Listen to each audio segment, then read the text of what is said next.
बिस्मिल्लाहिर्रहमानिर्रहीम। अस्सलाम वालेकुम। उम्मीद करता हूँ तमाम खैर खैरियत से होंगे। बच्चों, आज मैं आप लोगों के लिए biology class 9 SSC model paper और उसके कुछ इंपॉर्टेंट क्वेश्चन 2022 के हिसाब से लेके आया हूँ। ये वो बच्चों टाइम है कि जब आप लोगों ने ना पूरे साल जो पढ़ा है उसको अब आप रिवाइज करें, बार बार उसको ना प्रैक्टिस करें और इसको बार बार पढ़ें, पक्का करें इसको। जो पूरा साल नहीं पढ़ सके हैं उनके लिए भी ये टाइम है कि बच्चों जो इम्पोर्टेंट बता रहा हूँ आप लोगों ने उस हिसाब से स्टूडेंट्स करेंगे तो इंशाल्लाह अच्छा हो जाएगा पेपर आप लोगों का। विदाउट टाइम वेस्टिंग मैं आप लोगों के साथ पेपर शेयर करता हूँ और कुछ इंपॉर्टेंट टॉपिक्स भी आप लोगों को बताऊंगा। हर चैप्टर के हिसाब से आपने उसको लाजमी देख लेना है। जैसा कि पहला क्वेश्चन है, देखते हैं इसको। Compare cellular organisation in organism, unicellular organisation amoeba, colonial organisation volvox and the multicellular organisation mustard and frog. ये बच्चों आप लोगों को पता लग गया होगा कि पहले चैप्टर में से क्वेश्चन है शुरू का। उसके अंदर वो क्या कह रहा है कि जिस तरह फ्रॉग का, मस्टर्ड का, वॉल्वक्स का उसने ले लिया, तो आप लोगों को पता है सबसे पहले तो ये फ्रॉग का साइंटिफिक नेम रेनाटिग्निन है, मस्टर्ड का ब्रासिका कैम्पेस्ट्रस है, यूनिसेलुलर था, मल्टीसेलुलर था, कॉलोनियल ऑर्गेनाइजेशन। शॉर्ट डेफिनेशन थी, आपने इनको आपस में कंपेयर करके बता देना है, ठीक है जी। पहले चैप्टर में ऐसा यही था। सेकंड चैप्टर की तरफ बढ़ रहे हैं। Second question ji, describe the phenomena of diffusion, facilitated diffusion, osmosis, filtration, active transport, endocytosis and exocytosis। आप अगर गौर से देखें तो यहाँ फिनोमेना की बात हो रही है। ये क्या कह रहा है, डिस्क्राइब द फिनोमेना, और ये जितनी भी आपने इनको फिनोमेना बताना है। फोर्थ चैप्टर में से क्वेश्चन है आप लोगों का। फोर्थ चैप्टर बहुत ज़्यादा इंपॉर्टेंट है आपके पेपर पॉइंट ऑफ व्यू से। इसमें से 18 नंबर का आ रहा है पेपर, ठीक है जी। अब हम नेक्स्ट क्वेश्चन की तरफ चलते हैं। Describe the steps involve in the biological method. ये आपके सामने उसने 7 नाम लिए हुए हैं। सेकंड चैप्टर है, मलेरिया वाला चैप्टर है, इम्पोर्टेंट चैप्टर है। इसके अंदर टोटल 5 मार्क्स का क्वेश्चन आएंगे आपके पास, 4 या 5 मार्क्स का बस। और इसमें ए या फेकिंग बहुत इंपॉर्टेंट है। ये 7 बायोलॉजिकल मेथड हैं। 5 सेंसेस के बारे में पूछ लेता है आपके बारे में, और थ्योरी और ला एक क्वेश्चन है, उसमें डिफरेंस कभी कभार आ जाता है रेशो के हिसाब से, ठीक है। इसमें और ऐसा कुछ भी नहीं है, पूरे चैप्टर में यही इंपॉर्टेंट है। अगर आप इसको कर लेते हैं तो मुझे उम्मीद है इंशाल्लाह कि इसमें से ही आपका पेपर आएगा। अगले क्वेश्चन की तरफ बढ़ते हैं जी। Rationalize the 5 kingdom classification system, better explain the diversity of the living organism। अच्छा जी, यहाँ वो कह रहे हैं कि 5 किंगडम क्लासिफिकेशन के बारे में आपने बताना है कि ये क्या सही बता रहा है लिविंग ऑर्गेनिजम्स के बारे में बाकी की निस्बत जो है। यस जी, 5 किंगडम क्लासिफिकेशन थर्ड चैप्टर की तरफ बढ़ते हैं। थर्ड चैप्टर में बायोडाइवर्सिटी वाला। सबसे पहले तो बाकी क्वेश्चंस की भी बात कर लेता हूँ, इंपॉर्टेंट इसके अंदर क्या क्या है। तो इम्पोर्टेंस ऑफ बायोडाइवर्सिटी इसके अंदर बहुत इंपॉर्टेंट है। एम्स ऑफ क्लासिफिकेशन बहुत इंपॉर्टेंट है इसके अंदर। वायरस वाला बहुत इंपॉर्टेंट है, जहाँ वायरस के अंदर वो बोल रहा था कि वायरस के अंदर क्यों वायरस को एक्सक्लूड किया गया 5 किंगडम के अंदर, क्योंकि ये बेटा वायरस और लिविंग और नॉन लिविंग के बॉर्डर लाइन पर मौजूद है, इस वजह से, ठीक है। और एक इसके अंदर बायोनोमल नोमल कल्चर वाला था। नेक्स्ट क्वेश्चन की तरफ बढ़ते हैं जी। Describe the major plant tissue, simple tissue, meristematic tissues है, परमानेंट टिश्यू है, इसके अंदर कंपाउंड टिश्यू है। तो ये जो उनसे अगर आपको याद हो तो 4th चैप्टर में सेकंड लास्ट जो उनसे हमारे पास टॉपिक था उसके अंदर था, जो अब आपने प्लांट टिश्यूज के बारे में बताना था उसके बारे में ये पूछ रहा है। देखें 4th चैप्टर में से ये दूसरा क्वेश्चन आ चुका है जी। अगला हमारे पास 6th क्वेश्चन है जी। Define cell cycle and describe its main phases. 5 chapter में से आ गया। 5 चैप्टर में सबसे पहले बच्चों इंपॉर्टेंट बता दूं आपको, आपने डिफरेंस याद रखना है मियोसिस और माइटोसिस के अंदर।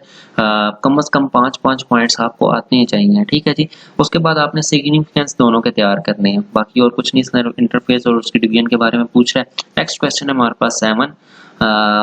sort out the action of enzymes in specific region, alimentary canal with respect to their substrate and product। बच्चों ये जो ये भी आपके पास 6 चैप्टर में से, एंजाइम्स वाले में से। इस चैप्टर में अगर इम्पोर्टेंट मैं आपको बताऊं तो लॉक एंड की मॉडल था और इंड्यूस्ड फिट मॉडल था बच्चों। और इसके अंदर एज सच जो था हमारे पास कैरेक्टरिस्टिक्स ऑफ एंजाइम्स, वो भी इम्पोर्टेंट है, आप लोगों ने वो चेक कर लेना है, ठीक है जी। फैक्टर इफेक्टिंग वाला भी एक टॉपिक है, पीएच था, टेम्परेचर था, और एक थर्ड भी इसकी डेफिनेशन इंपॉर्टेंट है, ये आप लाजमी कर लें। और इसके अंदर कुछ भी नहीं है। Next question, question number 8। Describe the significance of meiosis with the reference of the recombination of the genes. ये भी 5 चैप्टर में से उसने उठा के दे दिया। मेयोसिस का है, आपने बताना है कि कैसे रिकॉम्बिनेशन ऑफ जीन्स होते हैं, तो ये आप लोगों ने सिग्निफिकेंस के अंदर ही दिया हुआ। ठीक है जी। Next question, question number 9, relate the specificity of the enzyme is due to its shape. Shape वाला सेकंड लास्ट सबस्ट्रेट वाले जो उनसे नहीं थे बच्चों, इंड्यूस्ड फिट मॉडल के साथ नीचे, ये वो वाला टॉपिक्स में से आया हुआ क्वेश्चन आप लोगों का। देख लें, एंजाइम्स में से भी 2 क्वेश्चन आ गए, ज्यादा 4 इंपॉर्टेंट है। अगला जी, assess the capabilities of animals and plant cell type owing to the presence of the absence of the chloroplast and the cell wall।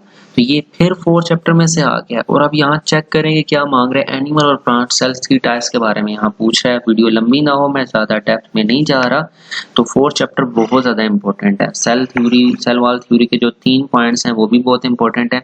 Fluid mosaic model जो है वो भी इसमें इंपॉर्टेंट है। माइटोकॉन्ड्रिया, राइबोसोम्स था इसके अंदर, और ये एनिमल और प्लांट टिश्यू जो था, प्रोकारियोट, यूकारियोट, ये 5 टॉपिक इसमें से तो 100% तैयार करें ना, इंशाल्लाह इसमें से आएगा। 11 चैप्टर क्वेश्चन है जी हमारे पास, describe the anaerobic respiration by mean of word symbol equation.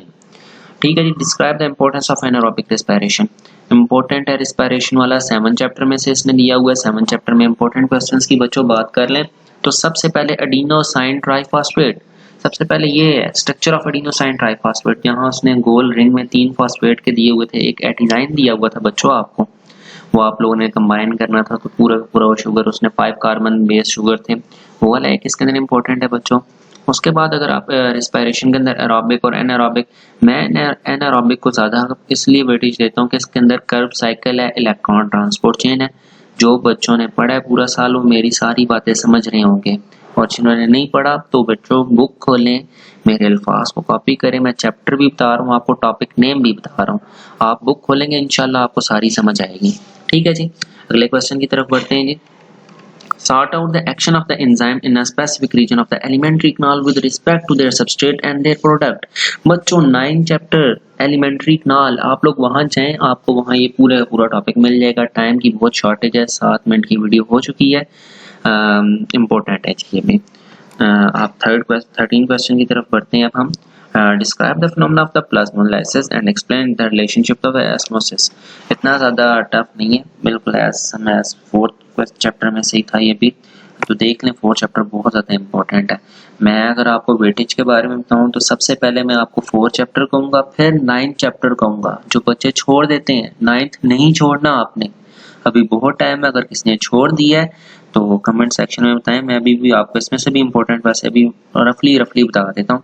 Elementary कनाल है, ब्लड डिजीज है, वाइट ब्लड सेल की टाइप्स थी इसके अंदर, इंपॉर्टेंट ब्लड डिजीज लाजमी कीजिएगा इसके अंदर, ह्यूमन हार्ट वाला कर लेना, और बाकी इसके अंदर कुछ नहीं है। ये आप लोगों का जो सा 14 क्वेश्चन है, आर्टरीज वेन, और ये जो सा ये भी आप लोगों का जो सा 9 चैप्टर में से है। ये आप लोगों को एक चार्ट दिया गया, आप उसके अंदर भी जाकर चेक कर सकते हैं। अगला क्वेश्चन है हमारे पास, लास्ट क्वेश्चन है सेक्शन बी का, describe the concept of energy of activation and how it is lowered by enzyme. कैसे आप लोग इन एक्टिवेशन एनर्जी, बच्चों ये भी आप लोग अगर 6 चैप्टर खोल के देखें, मैं अभी आपको इंपॉर्टेंट टॉपिक बता रहा हूँ, ये इंपॉर्टेंट में मैंने नहीं बताया। एक्टिवेशन ऑफ एनर्जी शॉर्ट एक क्वेश्चन आप लोगों का एक्सरसाइज में से बन रहा है, आप एक्सरसाइज खोल लेंगे उसमें से भी चेक कर लें, ऐसा कुछ मुश्किल नहीं है। सेक्शन सी, बिस्मिल्लाहिर्रहमानिर्रहीम। बच्चों सेक्शन सी के अंदर आप लोगों के पास 3 क्वेश्चन होते हैं, आपने उसमें से 2 करने होते हैं। इसके एक क्वेश्चन के 2 पार्ट आते हैं, एक क्वेश्चन आपका 10 नंबर का होता है। बार बार समझें, कोशिश करें कि आप लोग इसको, ये आपके नंबर ना जाएं, बड़ी पार्टी आपने इसको इस तरह नहीं जाने देना। ठीक है जी, बिस्मिल्लाह करते हैं जी। 2 क्वेश्चन आपने इसमें करने होते हैं। क्वेश्चन नंबर 3 या पार्ट ए है इसका, describe the structure of the villus including the role of the capillaries and lactic. Describe the significance of the vellus and increase the internal surface area। Wallace याद करें, एक बड़ी सी picture बनी हुई थी साइड के ऊपर, आप लोगों ने वेलस उसके नीचे बहुत अच्छे तरीके से पढ़ा होगा बच्चों। ये आप लोगों का चैप्टर नंबर 9 के अंदर से। ठीक है जी, लेकिन लॉन्ग आया 9 में। मैंने आपको कहा था पहले नंबर पे 4 चैप्टर है, दूसरे नंबर पे आपका 9 चैप्टर है। ठीक है जी, नेक्स्ट पे इसका पार्ट जो है हमारे पास, describe the circulation of blood through arteria and the ventricles of the heart, explaining the role of biceps and the triceps of the semilunar valves. इसके अंदर बच्चों हार्ट वाले में से आ गया। अभी मैं आपको ये इंपॉर्टेंट क्वेश्चन के अंदर ये भी बता के आ चुका था कि ये ह्यूमन हार्ट की पंपिंग जो है एक आपका ऑब्जेक्टिव भी बनता है। चलें ऑब्जेक्टिव के ऊपर अलग से वीडियो, मैं जब एकेडमी में पढ़ा रहा होता हूँ ना, तो मैं साथ साथ ऑब्जेक्टिव जो उनसे हैं पॉइंट आउट कर देता हूँ। व्हाइट बोर्ड के ऊपर मैं ना अलग से बता देता हूँ कि बच्चों ये जो सा ये आपका टॉपिक के अंदर से ऑब्जेक्टिव बन रहा है, ये आ जाएगा। अब टाइम की शॉर्टेज है, यहाँ नहीं बता सकता, 10 मिनट की वीडियो हो चुकी है, तो ये आप लोगों का जो सा है क्वेश्चन हो गया। आगे चलते हैं जी।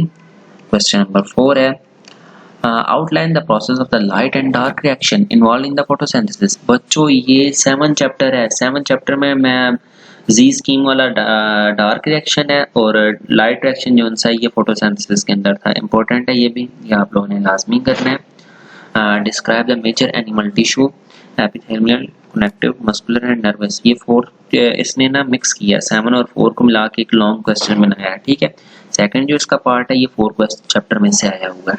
ठीक है बच्चों, लास्ट हमारा क्वेश्चन है इसके अंदर describe how the root take up water and the mineral salt by the active and passive absorption.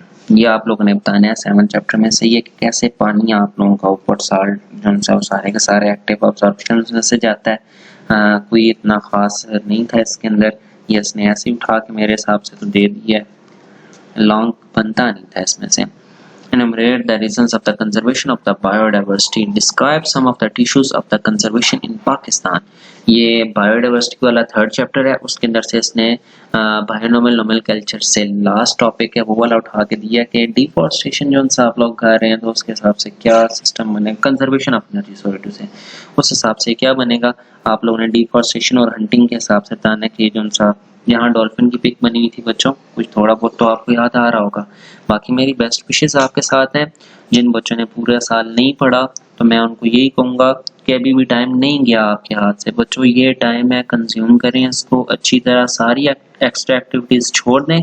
बाकी मज़े तो कर गए आपसे पहले वाले, कोरोना वायरस था उन्होंने तो खूब जो उनसे ना 5 उंगलियां घी में और सर भी उनका तो जो था वो तो कढ़ाई में था। तो आप लोग अब फंस गए हैं, तो मेरी दुआएं आप लोगों से के साथ हैं, तो अल्लाह ताला खैर करे। अच्छा बाकी किसी सब्जेक्ट में अगर प्रॉब्लम हो, स्पेशली मैथ के अंदर, फिजिक्स के अंदर, केमिस्ट्री के अंदर, तो आप मुझे लाजमी बताएं। मैं कोशिश करूंगा कि इन शॉर्ट आप लोगों को इंपॉर्टेंट एक्सरसाइजेज, इंपॉर्टेंट मेरिकल्स और इससे रिलेटेड कोई भी है तो आप मुझे कमेंट सेक्शन में लाजमी बताएं। मैं 2 या 3 दिन के अंदर अंदर आपको पूरी बुक का इसका व्यू लगा के दे दूंगा इंशाल्लाह। बाकी खुश रहें, आबाद रहें और अच्छे अच्छे नंबर लें और मुझे कमेंट सेक्शन में लाजमी फिर बताएं। अल्लाह हाफिज़ जी, फी अमानिल्लाह, मिलते हैं नेक्स्ट वीडियो के अंदर।